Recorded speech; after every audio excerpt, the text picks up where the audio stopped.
Hi everyone, Rich Forsman here. I'm back in the HMN Media Group studios, and today I brought with me a guest.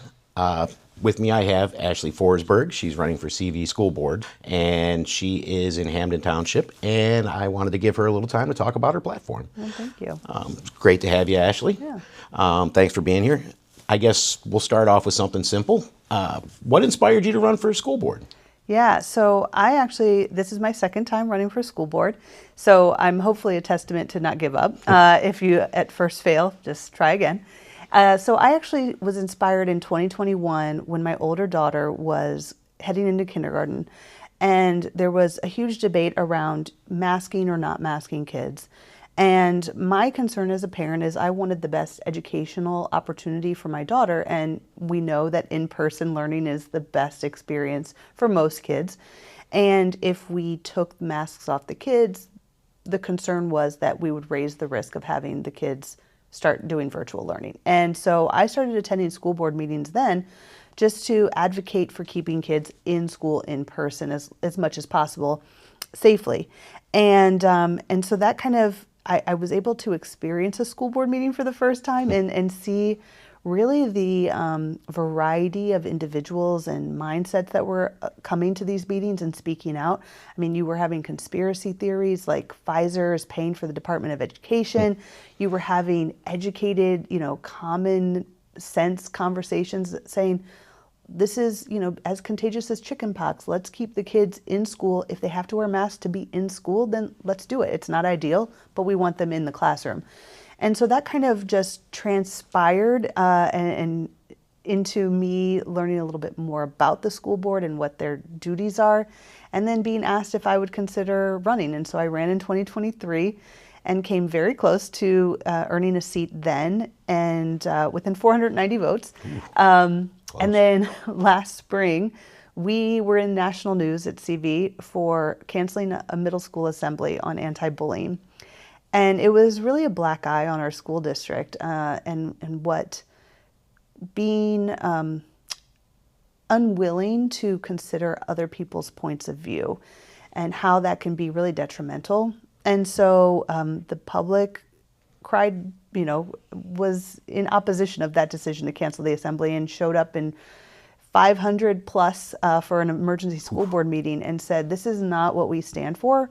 We are for diversity of thought and diversity of individuals who are going to represent our school district. And so I was encouraged to run again. And so here I am running to make sure that every child feels welcome in the school district, every educator feels supported, and every taxpayer feels like, the school district is being a good steward of their dollars. Yep. That's, an excellent point too. I think inclusivity is one of the biggest things that we can teach our kids in school. Yeah. So yeah, to even push back against that seems like an odd choice to me. Right. So if elected, what do you hope to accomplish? Yeah, so I have kind of three focus areas. So educational outcomes, safety, and fiscal responsibility. So educational outcomes, it's obviously, performing well on standardized tests and things like that. But I go beyond that. I really encourage us to provide educational outcomes for all students' success and what that means for them. So whether that's enrolling in post-secondary education, whether that's enlisting, or whether that's going into the job through skilled and trades, through vocational education. So I really want to work on expanding those career opportunities for the students who aren't necessarily college bound, because college isn't for everyone. And our 21st century economy is so vast now. I think starting at kindergarten and just exposing children to a variety of career pathways is vital to opening their mind to what they can achieve after high school. That's a good point. As someone who never went to college myself, I definitely agree. Not everybody learns the same way, and then not everybody has to go to college to be successful. Exactly. So about fiscal responsibility. So what are some of your ideas there? Right. So I am a professional fundraiser by trade. And so one of the things that I would like the school district to look into is actually hiring a grant writer, because there are millions of dollars in grants out there. And those grant writers are experts in finding them, in crafting the narrative to have a better chance of being accepted and approved for those grants. And our school district is growing rapidly. It has been for the past 5+ years, and we don't see that slowing down. And so we need to make strategic decisions to accommodate that growth in an intelligent way that's not just a Band-Aid. And so we are going to need to work on funding that can accommodate that growth, and whether it's building, whether it's renovations, whatever that looks like for our school district, we need the funding to do it. And it can't just rely on taxpayer dollars. Now, we know that there is some funding coming from the state government if they pass this budget and certain things are allocated to the school district, but we can't just focus on the what ifs. And yes, we can advocate all we can, but ultimately it's the decision of state lawmakers. So what we can do are apply for grants. We can work with private companies to have public-private partnerships that would allow students and companies to have mutually beneficial agreements to offer programming or help fund certain facilities. And that would be a way to take the burden off the taxpayers while still accomplishing the needs of the school district. And that's a great point. I mean, one of the things in my borough as well is the fact that we do a lot of digging around for grant money, and some of the recent projects we've accomplished were because, extra grant money. Yeah. Otherwise, we just couldn't even start them. Exactly. So I guess moving on to school safety then, Yeah. what are your ideas there? Right. So one of the things, and I actually already brought this to the school board, last year there were some state grants available for school safety upgrades and improvements. And so the school district did actually apply for a grant to upgrade all the school locks for every building within the school district. I don't know if they were approved, but it's again an opportunity to find resources to pay for the needs of the school district. On top of that, we know bullying is a problem everywhere. And so I want to make sure that all students, educators feel welcome and feel included. Working on anti-bullying efforts, making sure that we're training our educators and our administrators to not only spot it, but deal with it appropriately, working on, education for students. I love the portrait of an eagle. I think it's such a fantastic way to build those character skills that will provide and encourage empathy and working together. So we will reduce bullying, hopefully, in the future. And that's a great sentiment to have. You could even have an assembly about it. Yeah, exactly. So what about the other school board members? How do you plan to work with them in order to accomplish these tasks? Yeah, I think that's something that I really thrive in that environment, is bringing people together. I attended the Milton Hershey School and graduated in 2002. And while I was there, I had a house mother who told me, you notice that when you come to the dinner table and you're in a bad mood, no one else talks. But if you're happy, everyone else is talking and laughing. And I said, no, I don't know what you're talking about. She said, you have this power over other people to influence them without even realizing it. And so as a 13-year-old, I thought, oh, she's crazy, that's not my problem. But as I've gotten older, I've realized that this is a superpower that I have, this ability to kind of influence the mood and the thoughts of those around me in a way that I can bring people together. Now, if I wanted it to be used for evil, I could absolutely do that. But no, I really try and work with other people and find the commonalities. We all have things that bring us together, and I try and focus on those things and not focus on the things that divide us, which unfortunately is what we're seeing a lot. We are in such a divisive time in our country and in our community, and so I really focus on what do we have in common? What can we agree on? And let's start from that place, and we're going to accomplish so much more in that way. And so, I am currently working with 3 other prospective board members as a unit, as a team, with similar values and ideals that we want to bring to the school board. And we believe really strongly in working together. And we all come from different mindsets and views on how we can accomplish things. But we're willing to share those ideas and be open to other ideas. And I think that's a really important quality of a leader, is being open to all ideas, not just saying, this is the idea I have, I think it's the best, and I'm shutting everything else down.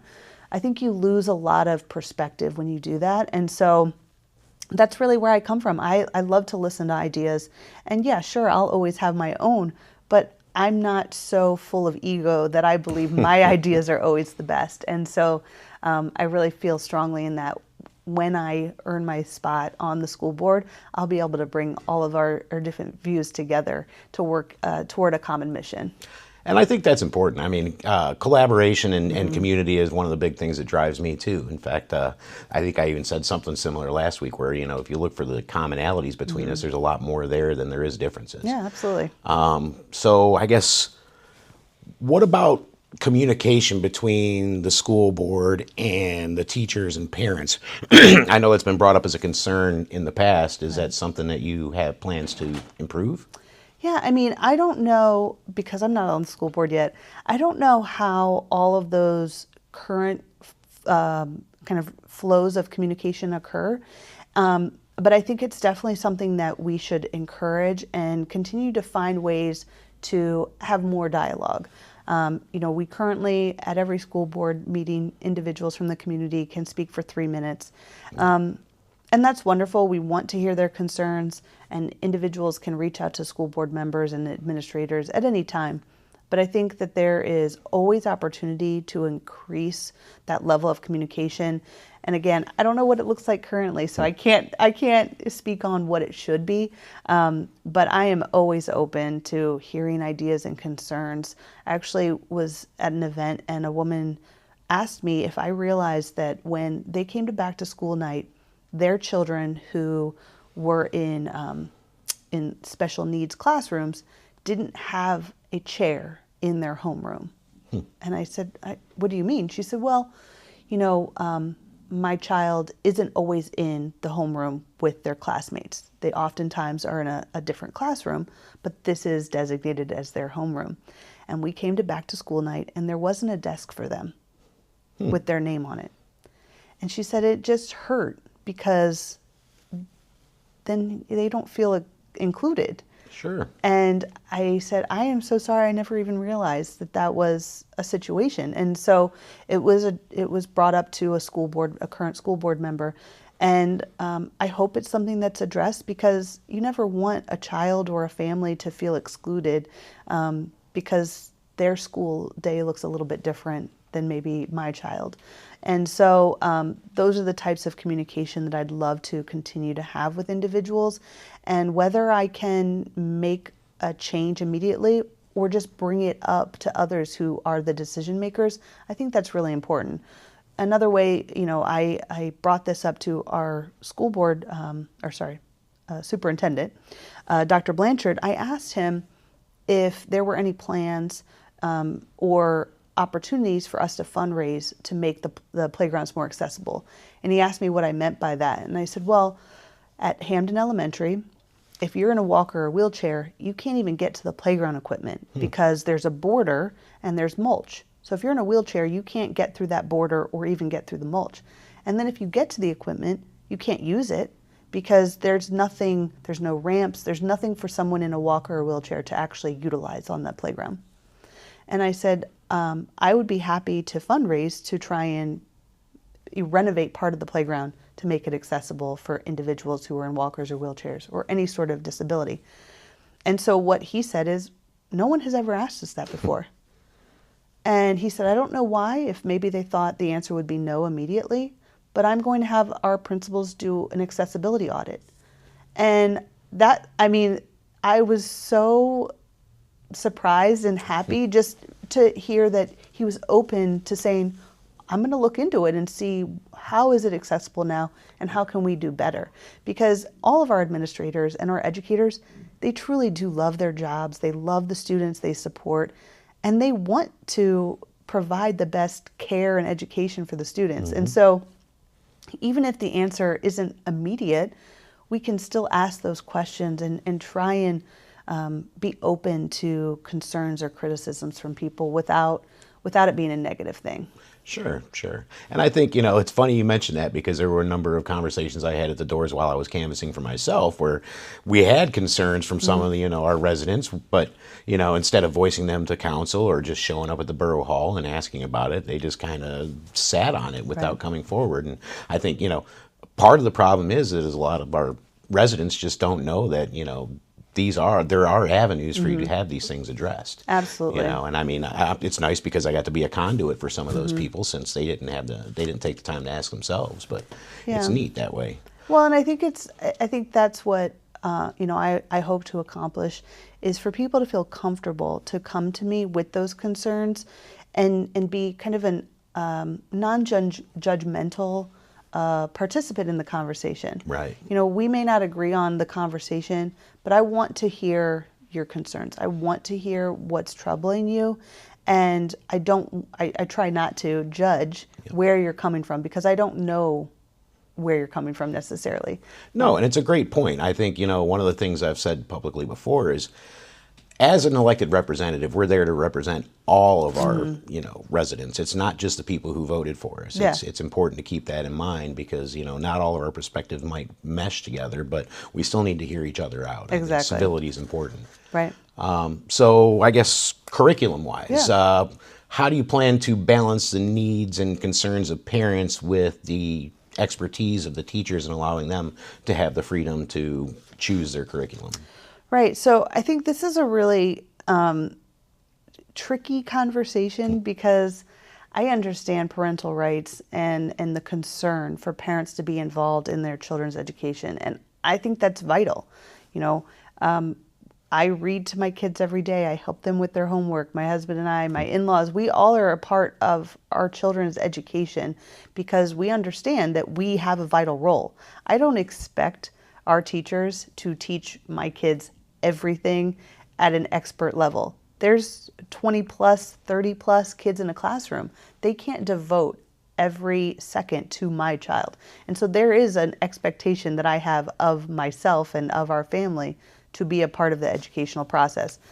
But I also don't think it's reasonable to expect that the curriculum can be paused because a parent wants to review it and provide feedback.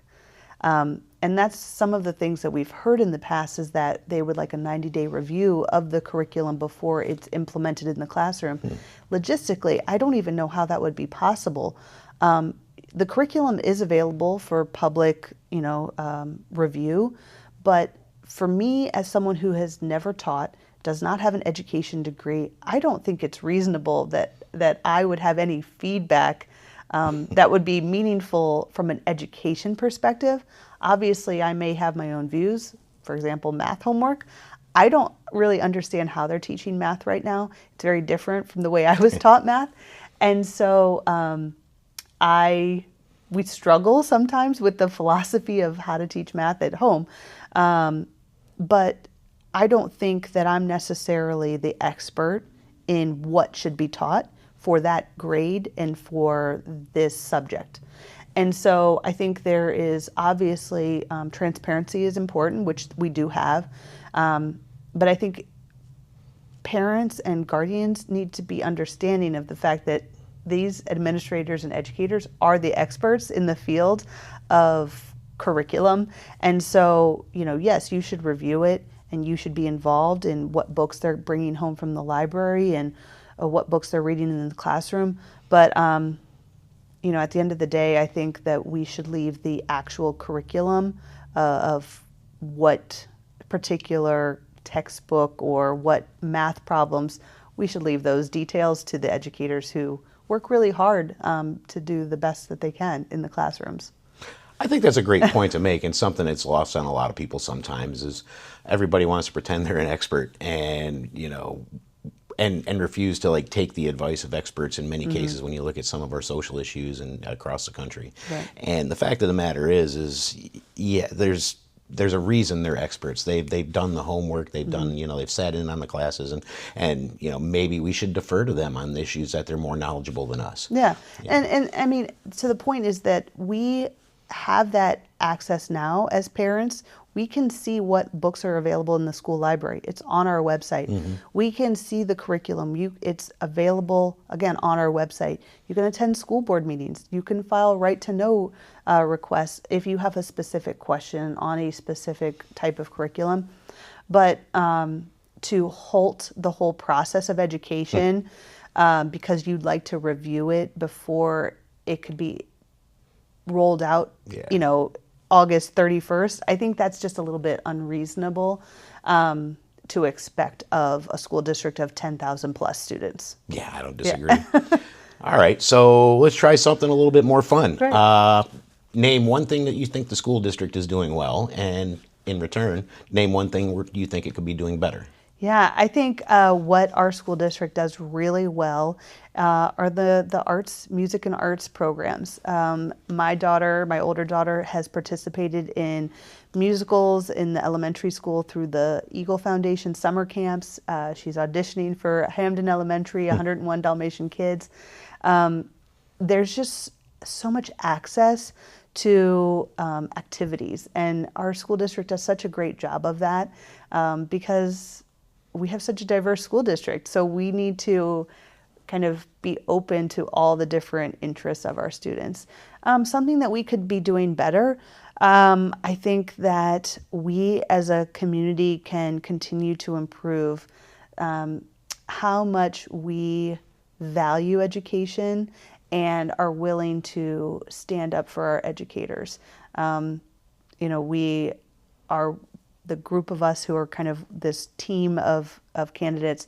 We're working really hard to make sure that our educators feel supported, and there is a good group of people who do that every day. But it's something, this is a tireless job. It's it's not they're not millionaires because they were teachers or educators. And so I think we can always improve how much we support our educators and make sure that they feel valued, so that we don't lose these fantastic educators in our school district. And that's a great point, too. I mean, teachers do often go underappreciated. And one of the things that I do appreciate about the schooling that I did have is there were a handful of really top-notch educators who managed to reach me, at certain points in my life that actually helped guide me down the path that I was on. It was, you don't really notice it at the time, but with the benefit of hindsight, you really realize these people do exist and they're out there just trying to shape your life, make you a little bit better as a human being. Yeah, I mean, I think that's such a key part of school, is that you have educators who really can change the trajectory of a child's life by influencing and encouraging them. When they see that they are excelling at something or they're passionate about something, they can really lift a kid up and see, oh, I enjoyed this, but I didn't know other people noticed. That type of thing is so powerful in a young child's life, to be encouraged and to be seen. Just being seen is a huge thing that really can help children to blossom into the young adults that they end up becoming. And I think it works as an adult too. I mean, sometimes someone will push you into getting in front of a microphone and sitting there doing interviews. Yeah, exactly. Well, here's another good one. Once elected, what are you going to make your top priority? Yeah, I think my top priority for myself is to really become a sponge of information. And because I've never been a teacher, I've never been an administrator in a school. And so I really want to absorb all the information and understand, what don't I know and how can I help improve in areas where I have skills. And so I think that's a really important first step for me personally. And then again, we talked about this before, is just listening, being open to what are the concerns of the administration, what are the concerns of the teachers and the students, and how can I, again, help based on my skill set, or how can I connect with others who have a skill set that maybe I don't have to address those concerns. I think, and that's the important part is the sponge part of it. Like I started sitting in on borough council meetings a year and a half ago for the Right. same reason. I wanted to understand what the job even was before I decided if I wanted to run for an elected office. And, and it turns out, just by sitting in and listening, you do pick up a lot, and you realize that there's a lot that these elected officials do on your behalf that you never even hear about. Yeah, absolutely. And so I really want to just focus on learning and being a part of solutions and not being part of any problems, not being a roadblock, because, this is a huge machine that is being run, 10,000 plus students. And so I don't want to impede that progress. And so whatever I can do to assist the administration, assist the teachers to make their lives easier so that they can be as efficient as possible, so that they can focus on the education of our students, that's the priority. Yep. And I think that's a good point to make. I mean, the CV school district is gigantic in the area, and it's a big moving ship that you have to try and steer. Exactly. Yeah, it's tough. I guess that pretty much wraps it up for me. I guess, what do you have to tell everybody coming up on Election Day here that you'd like everyone to know? Yeah, I think the most important part of November 4th is that local elections are incredibly important. We have our biggest turnout on presidential election years, which I understand because it's the most notable, and the most attention goes on those. But our local elections, our school board, our township commissioners, our borough councils, all of those positions, they affect our daily lives. They affect our local taxes, our home values, our children's education, our local roads, everything are influenced by these local elections. So vote. You don't have to vote for me. I encourage you to. I encourage you to look at my information and see if we align in our values.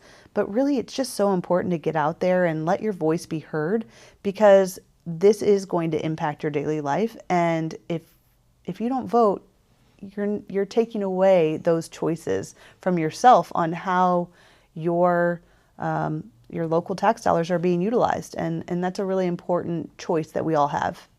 It's true. And, for me running for borough council, I mean, one of the things that I noticed, right away was local elections, especially the effects are immediate. You know what's happening, but also the feedback is immediate too. Right. We're a lot more accessible than, your congressman or your senator. So yeah, it's fun, but at the same time, there are moments where it's not so fun. Yeah. Well, and I think one of the things that people don't realize or remember is that school board is a volunteer position. This is not a paid position, but it still takes a lot of time and dedication to volunteer for this, to try and make our community a better place. And I think at the end of the day, that's what we're all trying to do. We may come at it from different points of view, and some I agree with, some I don't. But at the end of the day, the goal is to make our school district a better place for all students. Absolutely. I couldn't agree more. And with that, I guess we can call it.